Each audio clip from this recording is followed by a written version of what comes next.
I learned about you all through a friend that used to intern at the Refuge. He and I were in a group together, and he and I would have conversations about what was going on, and he had shared his background with me, so I was thankful to have that sort of like exposure to a man in counseling, and just to be like, so what's that about? I've always like wanted more than I had in terms of just experiencing life and things in life. Part of it was the kind of relationship that I had with my wife, as well as my own thought processes.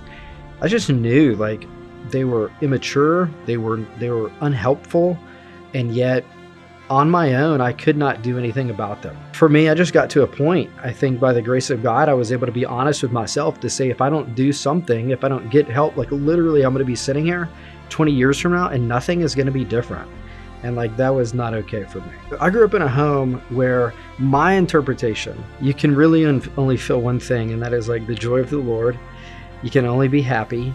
If I'm feeling anything negative, like I've got to fix that quick. My experience was I did that for 35 years, and I found myself with the maturity level, I would say, of a 13-year-old, and just completely bottled up. I had a hunch that if I went down this path, I would open up things that I couldn't hide anymore. When I think about ripple effects, it makes me think about my family the most. I feel like I have the tools and the ability to be the dad that I always wanted to be.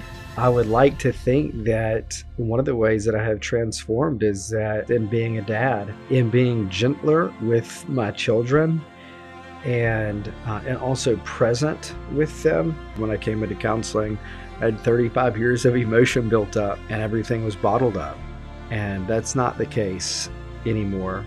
I now have the tools to recognize. I'm not in the deep end yet emotionally, but I've got a foot there. And that's a really good place to recognize, like, okay, I need to call some friends and just like talk through this. I think one of my hesitations for coming to counseling in the past, I grew up in a Christian home, and even now I find it's almost like this, there's really two options. You either like trust Jesus fully, or you go to counseling.